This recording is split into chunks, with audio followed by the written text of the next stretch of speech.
Hola, ¿qué tal? Un gusto a todos. Soy Daniel Navarrete, escritor de La Hora Marcada, una antología de terror disponible en Amazon en su formato físico y digital. Antes de empezar, les comento, La Hora Marcada es una antología a modo de homenaje a la serie homónima que se filmó en México a mediados de la década de los 90. Y como en esa serie van a encontrar muchos relatos llenos de folclore mexicano, pero más allá de eso van a encontrar relatos de todo tipo de terror, tanto terror gótico, digamos por así decirlo, el gótico mexicano, por, eh, por mencionarlo de alguna forma, al terror cósmico, al terror psicológico. Y quiero empezar estas cápsulas que voy a ir haciendo con mis cuentos. Ahora sí que como viene siendo lo normal, lo común, vamos a empezar por el principio, valga la redundancia de esta frase. Para ello, el primer relato que voy a traer para ustedes se titula Ella.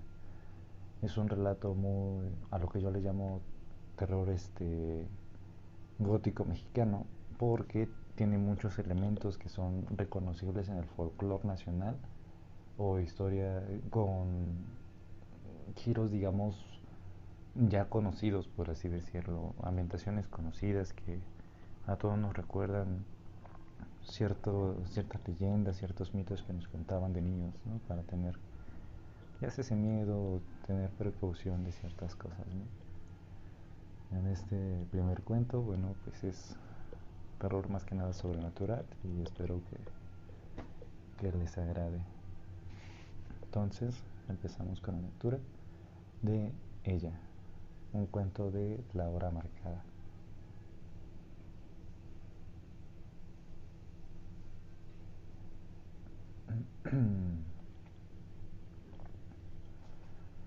Avanzaban tomados de la mano. El sendero era rugoso, pues las lluvias de ese año habían sido fuertes, cosa que favorecía la cosecha, no hacía al peatón. A ambos lados del camino, los surcos del maíz se alzaban, verdes y ominosos, enervadas vigas orgullosas que daban la sensación de ocultar algo, cosas escurridizas a la luz. Al menos esa era la sensación que él tenía.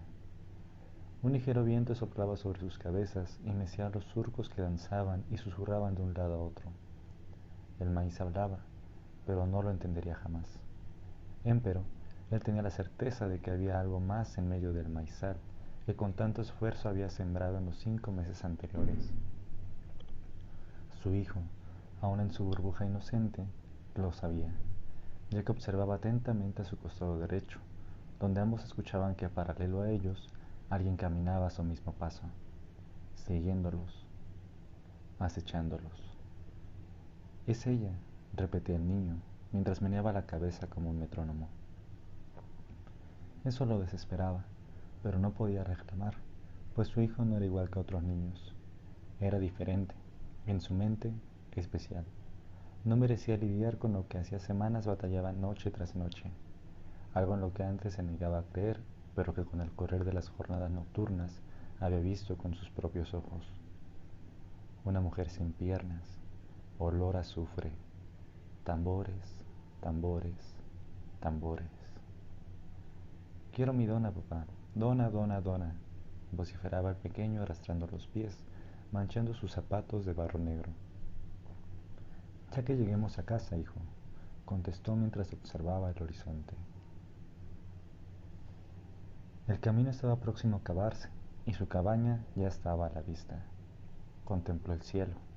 Algunos nubarrones grises avanzaban perezosos, ensuciando el purpúreo ocaso que ocasionaba el sol cuando se ocultaba tras las montañas. La negrura pronto lo abarcaría todo, y cuando las estrellas salieran, titilantes y nerviosas, también lo haría ella. Llegaron al círculo donde estaba edificada la cabaña. Alrededor de la sencilla construcción solo había maíz, y por casi 4 kilómetros a la redonda, el verde océano seguía y seguía.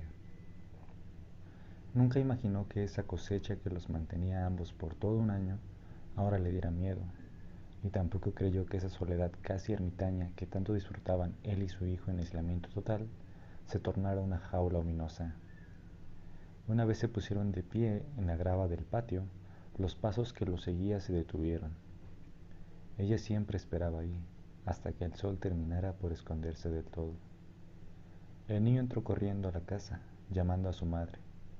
Eso le rompía el corazón cada día que su hijo lo hacía. Un patrón repetido que había nacido desde que el pequeño comenzó a andar. Ya nada era igual sin ella en sus vidas.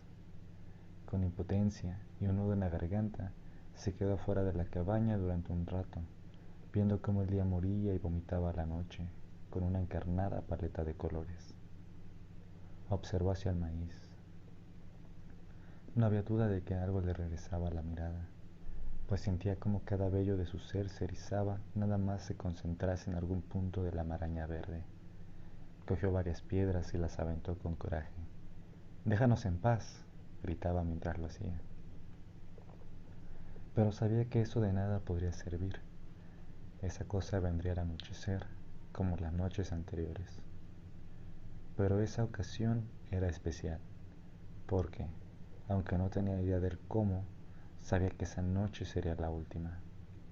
Era una idea irracional, pero que se encontraba plantada con seguridad en sus cavilaciones, justo como cuando se espera una tormenta en un día soleado. Entró a la casa, la cual tenía todas las luces encendidas, aunque bien sabía que no sería por mucho tiempo. Preparó las velas y las cerillas para tenerlas siempre a la mano. Encendió varias para estar preparado. Cargó el rifle que había comprado semanas antes, cuando pensó que los ruidos de pasos que escuchaba afuera eran provocados por algún ratero. Su mente no olvidaría nunca el pavoroso recuerdo, cuando por fin sus pensamientos desecharon la idea de que se enfrentaba a algo terrenal. Lo tuvo todo listo y sintió miedo. Padre e hijo dormían en la sala, la cual tenía una buena vista de los alrededores, ya que había quitado las cortinas con el fin de observar la dirección por la cual ella venía. La cabaña solo tenía un piso, así que esa pequeña trinchera había sido exitosa en las ocasiones anteriores. Lo que le preocupaba es que un par de noches atrás ella por fin había entrado a la casa, o al menos cruzó la línea del claustro para detenerse ante la línea de sal. La vio. Su figura era alta y pálida, con una sonrisa torva y dientes amarillentos. Vio en sus ojos el infierno, pues estos refugían un color rojo. La maldad que escuchó en esa voz rasposa le recorrió cada membrana, provocándole un estremecimiento de muerte. «El niño», ordenó. «Dame al niño». Por un momento no había podido moverse, pero después, cuando vio que las manos largas y con garras de la bruja escudriñaban el aire en dirección a su hijo, apuntó y disparó a quemarropa. La cosa chilló y se fue, pero no murió. Examinó a donde había disparado. Lo que primero dio la impresión de ser sangre viscosa ahora era solo polvo, cenizas con olor a azufre y carroña. Al día siguiente fue a ver al párroco, quien no le brindó ayuda alguna, así como la demás gente del pueblo. Muchos decían ver una luz sobrevolando por los maizales de su propiedad, y nadie quería verse involucrado con una bruja, pues en Tlaxcala era bien conocida la historia de lo que las musas del oscuro se proponían con los infantes. Se sintió decepcionado, pero aceptó de buena gana el agua bendita que el párroco le ofreció, como un único premio de consolación. «Rezaré por ustedes. Ve con Dios», comentó el hombre de fe, pero él sabía que Dios no iba a ser quien lo acompañase esa noche. Algunos vecinos, aunque recelosos, le dieron consejos diversos de cómo defenderse. Estos iban desde las tijeras cruzadas hasta la efectiva sal, cosas que desafortunadamente sabía con anterioridad de cuentos infantiles y relatos de ancianas que ahora parecían cobrar una nueva dimensión. Ya estaba completamente oscuro. Su hijo golpeaba su cabeza contra un librero que había pertenecido a su madre, en una época tan alegre como distante, como en un sueño olvidado en el abismo de la mente. «Deja de hacer eso, te lastimarás». El niño lo observó y se comió una dona de chocolate que tenía en la mano, en un gesto de indiferencia. Posteriormente, siguió chocando su cabeza contra el librero mientras repetía con voz suave: «Mamá, mamá, mamá». Le daba lástima ver al niño así, pero no sabía a ciencia cierta si el pequeño sabía de su situación. Quizá para él era un juego, o no captaba lo que sucedía. Por las noches había momentos en que se quedaba en una especie de trance, y por las mañanas, sin recordar nada, le decía que su animal favorito era el cenzontle. ¿En realidad sabía que algo lo quería? ¿Se sentía igual de aterrado que él cuando escuchaba los tambores? Esperaba que no, que su mente y su inocencia no le advirtieran el peligro que estaba tras sus talones, anhelándolo con una obsesión enfermiza. Hoy era su cumpleaños.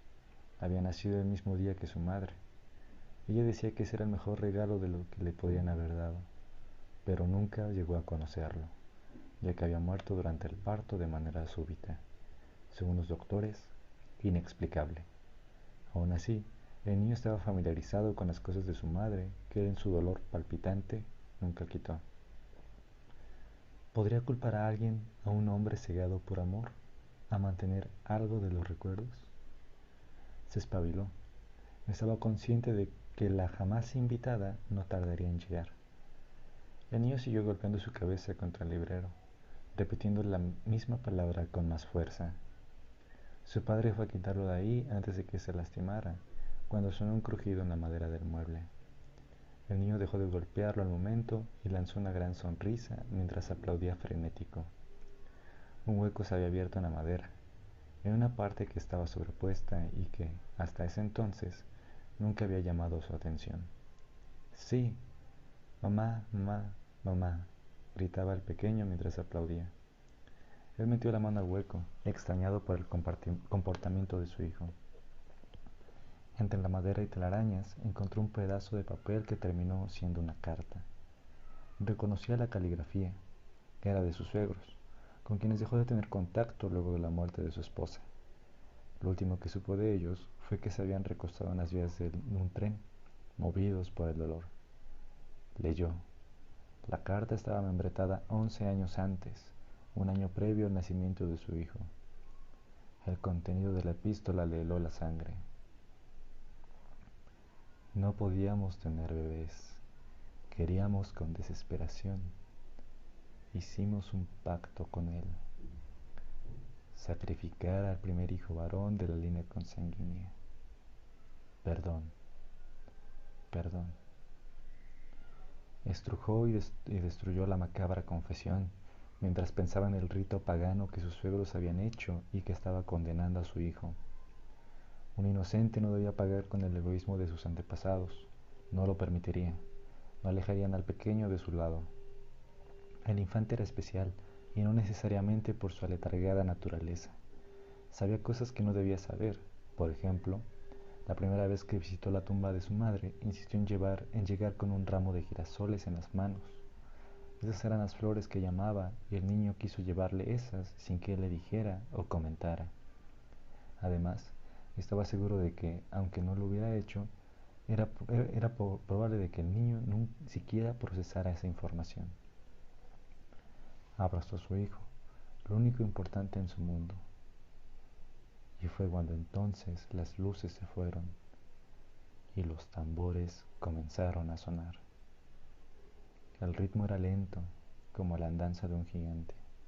Por sobre él se escuchaban varios gritos lastimeros. Eso era nuevo y lo aterrorizó, cortándole el aliento y provocando un sudor frío que no tardó en inundar su cuerpo. Mientras abrazaba a su hijo, notó cómo el corazón de él se aceleraba y su respiración se agitaba. Tenía miedo. El niño también sabía. Difícilmente lo soltó y tomó el arma. Cortó cartucho. Estaba decidido a disparar a cualquier ser que osara pasar la línea de sal que cubría la casa. Sin embargo, la visión que tuvo casi le provocó un desmayo. Adelante, como a 400 metros en medio de su campo de maíz, había una hoguera.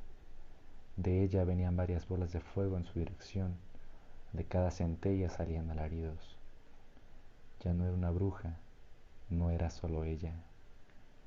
La unidad se dividió ante su impotente mirada y a su vez el singular dio paso al plural. ahora eran ellas. Después del miedo surgió la rabia. Convencido estaba de que debía dar el golpe inicial. Quédate adentro, le ordenó a su hijo, quien lo miraba con cara pálida. Salió apenas unos pasos de la puerta principal y comenzó a disparar. Cuando era joven, su padre lo había llevado a cazar patos, por lo que no se le hacía difícil darles a las brujas que venían hacia él. Cada que le daba una, el olor a azufre se intensificaba.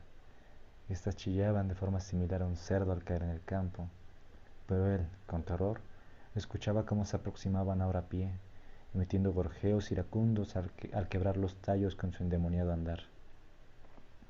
Los surcos parecían gemir cuando pasaban al lado de ellos, como la superficie acuosa que se divide ante una aleta dorsal. 6 tiros, 7 tiros, 8 tiros, y el cargador estaba vacío. Debía recargar manualmente las 8 balas. Sabía que afuera jamás lo lograría y se odió por no haber expandido el círculo de sal. Entró a la casa azotando la puerta, regando el agua bendita en esta. Eso las frenaría un poco, y también le dio una idea. Las brujas ya estaban afuera de la cabaña, rodeándola. Sus gritos eran fuertes, agudos, lastimeros. La sal les provocaba que sus exclamaciones de tormento se multiplicaran y que su piel abandonara sus cuerpos de la misma forma en como funciona un ácido. Su dermis se les derretía en grotescos jirones babosos y sangrantes, dejando ver de forma limpia las osamentas blancas y los cráneos sonrientes. Las manos le temblaban para recargar el arma, las balas se le atoraban cuando intentaba introducirlas. Las amantes del pagano, contrario a cualquier fuerza de vitalidad lógica, auspiciadas por un sobrecogedor impulso maldito, se escalonaron entre los restos de sus compañeras mientras lanzaban alaridos y carcajadas. No las detendría. Ahora ya golpeaban la casa y vociferaban con voz sibilante que querían al niño, pero antes prefería estar muerto a dárselos. Terminó de recargar al tiempo que una entraba por la ventana. Remojó la punta del cañón en el agua bendita y disparó. Ocurrió lo que quería. La bruja se retorció y soltó un bufido mientras caía hacia atrás. Ahora sí, la sangre era evidente. Lo que antes era una cara en rictus de excitación se convirtió en una masa roja e informe que marcaba un enorme agujero de bala. Quédate cerca de mí, hijo, escupía mientras esperaba que otra entrara. Parecía, por primera vez, que ellas habían empezado a dudar, al ver cómo su compañera era carne muerta. La pesadilla no acabó. Siguieron intentando entrar a carcajadas. Sabían que solo tenía 8 tiros, no podía acabar con todas ellas. Una se sacrificó, después otra, todo mientras se reían de él. Con desesperación cortaba cartucho y apuntaba y disparaba. No le daban tregua a recargar. Sabía que ellas habían vencido. Seguía tratando de proteger todos los frentes cuando algo atrajo su atención. Su hijo ya no estaba con él. Lo comprendió. Ellas solo querían distraerlo. No podían hacerles daño. Al menos a él no. Pero a su hijo ya no estaba. Lo habían raptado. Las mujeres rieron mientras retrocedían hacia el maizal. No podrás salvarlo. Es de nuestro padre, de nuestro amante, decían. Soltó un grito fuerte y buscó sus balas. Estas ya no estaban. En el cargador solo quedaba una, pero no importaba. Las enfrentaría a golpes si era necesario. Cogió su arma y salió corriendo en dirección a la hoguera. Esta parecía prácticamente un incendio, el infierno en la tierra. Las lenguas de fuego culebreaban hacia arriba, casi alcanzando el cielo. El humo infecto tapaba las estrellas y a la luna que debía iluminar con ellas. Era imposible que la gente del pueblo no se percatara. Se metió entre los tallos de maíz, corriendo hacia donde se escuchaban los gritos, dirigiéndose por su propia voluntad a donde se estaba llevando a cabo el rito. Llegó al claro, el cual era un círculo perfecto. Decenas de brujas y algunos hombres estaban rodeando la hoguera. Entre la multitud distinguió a cierta gente del pueblo, causándole una impresión de asco y violencia. Detrás de la hoguera estaba su hijo, al que habían colocado como un espantapájaros sujetando sus brazos y piernas en una cruz de madera con cuerda fuerte. No lo querían lastimar, querían que el oscuro tomara su cuerpo. Las brujas eran un espectáculo grotesco. Unas eran hermosas y jóvenes, con aspecto virginal e inocente, otras tenían piernas de caballo y cuerpo de mujer, o alguna otra extremidad animal. Las había con la piel escamosa como reptil, aun como un montón de ramas dobladas y rotas formando una postura antropomórfica, y todas parecían extasiadas con lo que pasaba en la hoguera. Se movían, haciendo sonar sus huesos ante posturas imposibles, unas que matarían a alguien normal de solo intentarlo. Alzó la vista y fue cuando lo vio. Una sombra negra emergiendo del fuego. Sus brazos eran inmensos, al igual que su torso, los cuales parecían muy humanos, aunque fueran el doble de grandes que los de cualquiera. Pero su cabeza era otro cantar. Esta era de carnero, con cuernos grandes y curvos, con ojos amarillos y aterradores. El diablo en persona era parte de la fiesta, el titiritero de marionetas, el guionista. Debía evitar a toda costa que su hija fuera usado por él. Pero, ¿cómo? Solo tenía una bala y una respuesta. Su mano le tembló más que nunca. Vio que su hijo sufría colgando de manera blasfema y vio a esa criatura acercarse hacia él, con el ansia refulgiendo en las dos cuencas. Comprendió que sus suegros habían querido una descendencia con desesperación. Comprendió que él quería un cuerpo, y eso solo podría ser ofrecido por gente que era temerosa de Dios. Sus lacayos no podían ofrecerle más que un enfermo servicio. El cielo pertenece a los mártires. Con lágrimas recorriéndole el rostro, disparó. La gente del pueblo se había movilizado para ir a ayudar al granjero y a su hijo. La muchedumbre vio con incertidumbre y temor cómo la hoguera se extinguía de forma extraordinaria, después de que las llamas crecieran de forma álgida, y cómo bolas de fuego huían en todas direcciones. Llegaron a donde estaba el hombre, inconsciente con un rifle en sus manos. Delante de él, a unos 20 metros, estaba el cuerpo de su hijo, colgado en donde antes había estado un espantapájaros, con un impacto de bala que había causado su muerte. El olor a azufre era intenso, y el maíz parecía que empezaba a marchitarse demasiado rápido. Crujía y se ponía amarillo, rompiéndose. La gente exclamó sorpresa y miedo, pero el párroco los mantuvo unidos usando la sacristía como que profesaba. Recogieron al hombre y lo cuidaron en una clínica cristiana. Una vez consciente, explicó lo que había pasado. La gente le creyó, la mayoría con vergüenza debido a su inacción. El granjero nunca pareció reprochar, y todos coincidían cuando él justificaba su accionar, expresando que solo de ese modo salvaría a su hijo del infierno, aunque eso significara ganárselo para él. El tiempo pasó a fatigoso andar, carcomiendo 4 estaciones. En el aniversario de la tragedia, el hombre desapareció sin previo aviso. Muchos dicen que la noche en que lo hizo, cuando se esfumó de su cuarto cerrado desde adentro, como por arte de magia, se escuchaban tambores. La gente ahora comenta que, por las noches, sobre todo cuando la luna no brilla, se ven luces recorrer el cielo, bolas de fuego que gritan y acechan. Muchos abandonaron el pueblo luego de que infantes amanecieran muertos y sin sangre. Otros encontraron métodos para hacerles frente, aunque saben que siempre, antes de que ocurra una desgracia, algo les anuncia como si fuera un oscuro presagio. Tambores, tambores, tambores.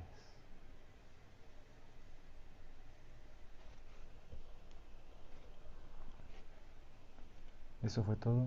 Espero les haya gustado este primer relato y espero pronto ir subiendo más cápsulas con otros cuentos de la hora marcada y por qué no, quizá a lo mejor uno inédito.